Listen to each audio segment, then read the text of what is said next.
Bonjour et bienvenue dans Plus belle ma Sarthe, aujourd'hui où LMTV a posé ses caméras du côté de Roué en Champagne. Nous sommes à peu près une demi-heure de voiture du Mans et non loin de Conly et Sillé-le-Guillaume. Nous allons parcourir les rues de Roué en Champagne et visiter quelques endroits nouveaux également, puisque c'est un village en termes de vitalité qui est un exemple pour les Sartois et d'autres également. Et puis dans la deuxième partie de cette émission, nous recevrons nos chroniqueurs habituels pour parler du patois sartois, pour parler du patrimoine, puisque nous reviendrons sur la commune de Roué en Champagne, mais aussi des commerces au Mans et dans la Sarthe. Et puis enfin, dans la troisième partie de l'émission, nous la ferons avec William Benguigui, qui est le fondateur de la société Harcourt. Voilà, on se retrouve tout de suite avec le maire Ludovic Robidas. A tout de suite.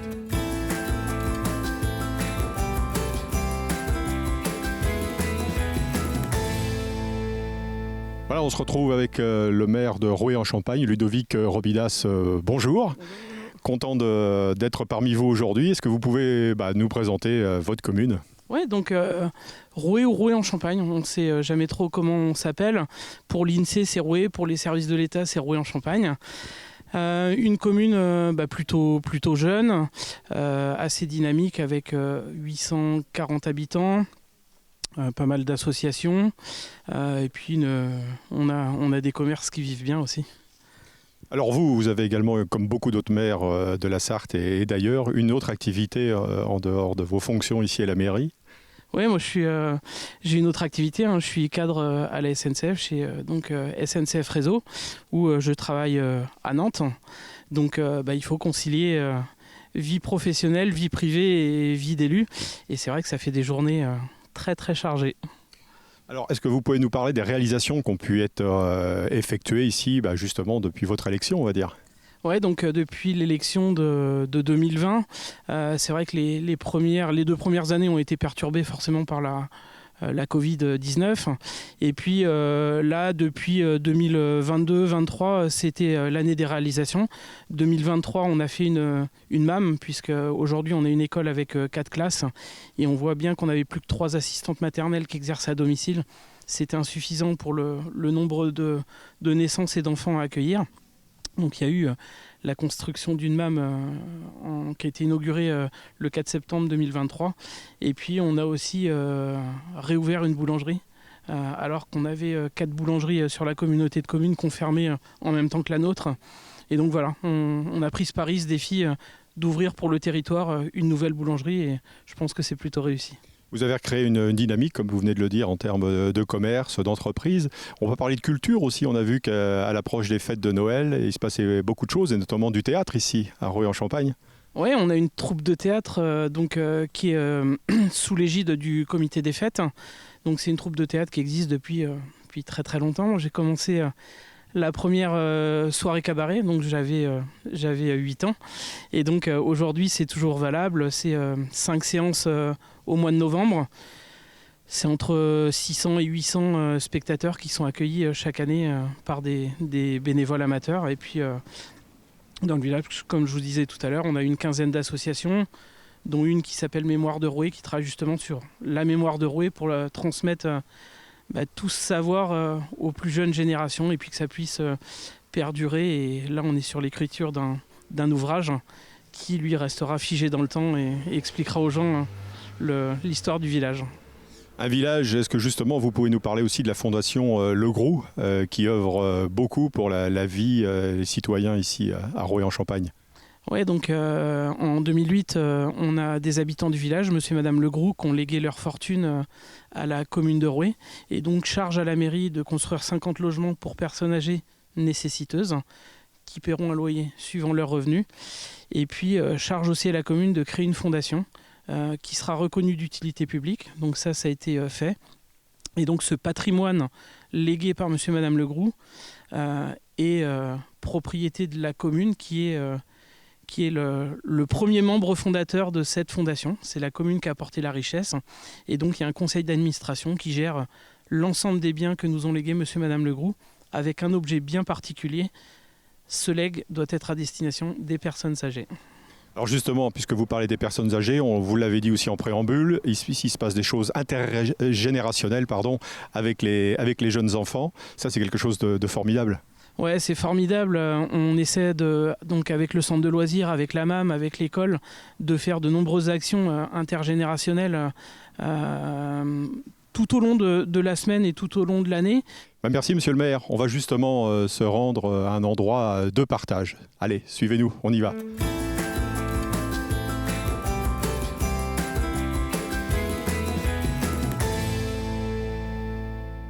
Voilà, on se retrouve ici à Roué-en-Champagne avec Maïla Richard, qui est la directrice du centre de loisirs. Bonjour Maïla, je voudrais savoir qu'est-ce qui se passe ici, parce qu'on voit beaucoup de monde s'agiter dans cette salle et cette ambiance apparemment sympathique.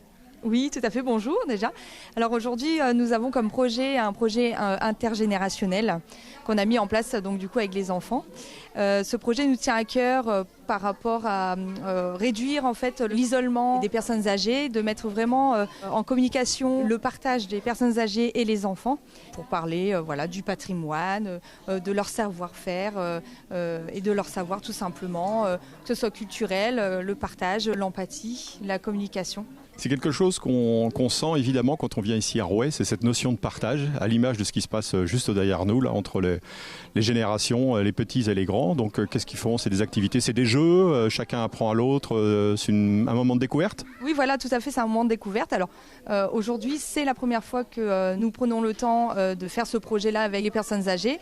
Je pense que ça plaît, donc à reconduire et effectivement Roué et à une atmosphère de vivre ensemble, ce qui est en cohérence avec le projet éducatif territorial, donc du coup c'est très bien.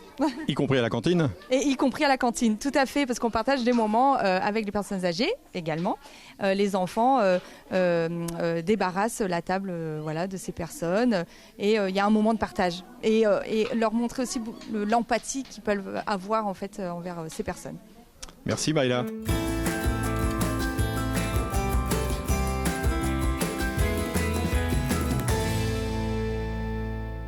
Voilà, on se retrouve à la bibliothèque de Roué-en-Champagne avec François Drouin. Bonjour. Vous êtes un membre, on va dire, bénévole de la bibliothèque puisque vous êtes plusieurs à vous relayer. Oui, nous sommes environ 6 personnes à nous relayer puisque nous assurons des permanences le mercredi matin, le mercredi après-midi et autrement le vendredi et le samedi une fois sur 2. Alors qui fréquente la bibliothèque? Les enfants des écoles plus particulièrement peut-être? Plus particulièrement si on veut dire en termes de nombre, mais nous avons aussi des adultes qui viennent de différentes catégories socio-professionnelles. Nous avons de grands lecteurs, mais nous avons aussi par exemple les retraités qui sont dans le logement de la Fondation qui aiment venir choisir leurs livres. Alors François, comment on peut faire pour motiver les jeunes à lire encore plus? Parce qu'aujourd'hui, ils sont sollicités aussi par d'autres activités. Oui, alors au niveau de l'école, ils viennent ici accompagnés de leur institutrice qui leur fait découvrir, qui les incite à lire. Et ils ont d'ailleurs des rédactions à faire sur ces livres, etc. Où nous, on leur lit des passages pour les inciter à lire un peu plus. Ici, en plus, c'est une terre propice parce que vous êtes dans un cadre idyllique, bucolique, on va dire aussi. Les gens peuvent venir ici, lire eux-mêmes des bouquins, découvrir.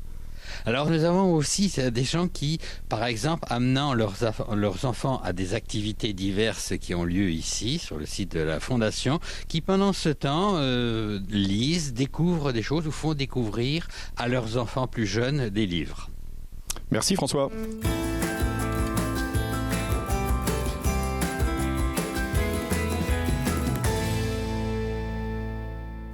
On se retrouve ici à la MAM avec Karen Carnier-Monchot, qui est une des assistantes maternelles d'un endroit très fréquenté il y a peu de temps, puisque Madame le ministre est venue participer à l'inauguration de cette nouvelle MAM. Oui, il y a un intérêt du coup qui s'est porté sur notre projet et on a trouvé ça très intéressant en effet de pouvoir en discuter au grand public, on va dire ça. C'est un endroit très attendu. À partir de quel âge les enfants sont-ils accueillis ici ? Alors on accueille les enfants à partir de 2 mois et demi et jusqu'à leurs 4 ans. Alors compte tenu du nombre de naissances croissant ici à Roué-en-Champagne, vous avez quand même de la lisibilité sur les prochaines années ? Tout à fait, oui, oui, en effet. Là, on part sur quelques années, du coup, on sait d'avance qu'on sera déjà au complet et que le projet, en effet, on est qu'au début. Les enfants que vous accueillez ne sont pas uniquement de la commune, mais aussi de celle avoisinante? Tout à fait, tout à fait. En effet, on répond du coup à des besoins de familles qui sont dans un secteur de 20 km environ. Jusqu'à combien de personnes vous pouvez accueillir, d'enfants ici? Alors jusqu'à 12 enfants, étant donné que nous sommes du coup 3 assistantes maternelles et que nous avons toutes les 3 du coup une capacité de 4 enfants. Merci Karen.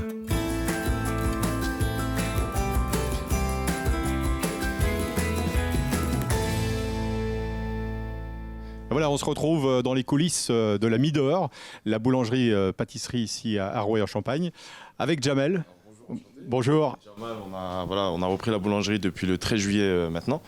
Et grâce à la participation de toute la commune de Roué, y compris monsieur le maire qui nous a beaucoup suivis pendant cette épreuve, qui a été dure au début et maintenant je lui dis merci.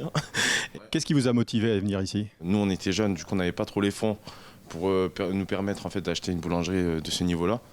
Et le fait que la commune a investi pour permettre en fait, à des jeunes boulangers de pouvoir s'installer et de pouvoir reprendre une affaire. Avant de venir ici, j'ai eu plus de 10 mairies qui nous ont contactés pour reprendre en fait, les commerces. Et du coup, j'avais mon lot de choix en fait, à faire. Et vraiment, Roué, quand on était venu en avril pour venir en fait, faire un petit état des lieux de comment ça se passait, de qu'est-ce qu'il y avait à faire comme potentiel. Ça a été vraiment mon coup de cœur, surtout quand j'ai vu la boutique qui était refaite à neuf, parce que c'est vrai que généralement dans les boutiques dans les villages, les boutiques soit elles sont en mauvais état, soit elles ont des bilans négatifs. Alors on avait déjà l'ancien bilan de l'ancien exploitant qui était assez pas mal à mes yeux, et j'ai dit on peut encore faire développer les choses encore mieux. Ce qui nous a différencié des autres, et aujourd'hui on est beaucoup jugé sur ça, c'est ramener aussi ce gros côté snacking en fait dans la boutique, ce qu'il n'y avait pas, et on se permet en fait avec le pâtissier de faire chaque semaine une nouveauté en gâteau. Et en fait ça attire la clientèle à chaque fois et les gens ils sont heureux. Alors après presque 3 mois d'activité, qu'est-ce que vos premières impressions, parce que vous avez découvert un village, un département? Pas déçu, franchement tous les jours on est des fois dépassé par le mouvement, on travaille beaucoup, on n'est pas à plaindre. Et franchement, les gens ils jouent le jeu, ils sont super, ils sont motivés. On est beaucoup suivis aussi par cette clientèle du village qui change beaucoup la clientèle de ville, où les gens ils jouent le jeu. Parce qu'en ville, c'est vrai que moi qui viens d'une grande ville, en fait, on peut trouver des clients, mais du jour au lendemain, on ne peut plus les voir ces clients-là. Et on trouve en fait à chaque fois avec une clientèle passagère, tandis que dans les villages, ils s'engagent en fait, mais d'eux-mêmes à venir dans la boulangerie de village, à faire marcher des jeunes commerçants.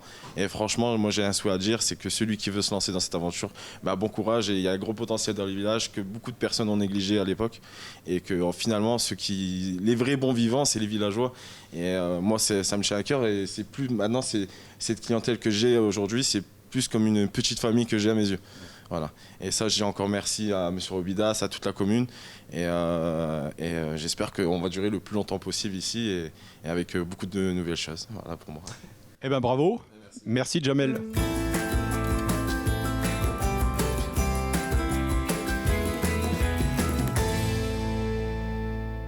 Chez Nono avec Xavier Venisse, on se retrouve ici dans le village, juste face à l'église. Bonjour Xavier, on est dans un endroit ici multifonction puisque vous faites bar, mais pas que.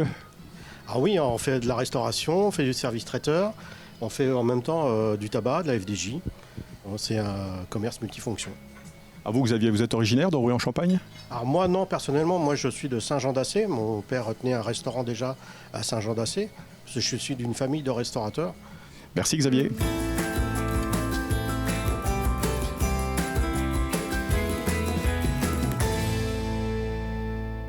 Dans un havre-paix ici à Roué-en-Champagne, dans l'Institut La Maison de Coco, c'est ça? Les douceurs de coco. Les douceurs. Pourquoi les douceurs de coco d'ailleurs? Bonjour. Bonjour, les douceurs de coco parce que mon prénom est Colline et du coup mon surnom est Coco. Donc du coup je suis partie sur les douceurs de coco. Alors Colline, parlez-nous de votre activité ici, puisque vous êtes originaire de Roué-en-Champagne. Après une expérience, on va dire, dans un village voisin, vous êtes revenu ici vous installer. Oui, tout à fait. J'étais sur Saint-James-sur-Sarthe avant et j'ai toujours voulu revenir ici, faire mon activité. Les gens qui viennent ici, alors, quel service vous proposez? Je propose pas mal de choses, donc tout ce qui va être au niveau du soin du visage, soin du corps, les épilations et tout ce qui va être au niveau des ongles. En termes de clientèle, ce sont des gens de Roué-en-Champagne, mais aussi des villages voisins? Oui, tout à fait. Je touche un peu tout le monde. Je touche tout ce qui va être Sillé, Conly, Saint-Saint, Tény. Enfin, je touche vraiment les petits villages aux alentours. Alors l'onglerie, comme dans les grandes villes, c'est quelque chose de très tendance, on va dire. Pour l'instant, je fais actuellement que tout ce qui va être au niveau de vernis classique et vernis semi-permanent. Et j'ai beaucoup de demandes du coup sur les faux ongles, pose de capsule, tout ça. Merci Colline.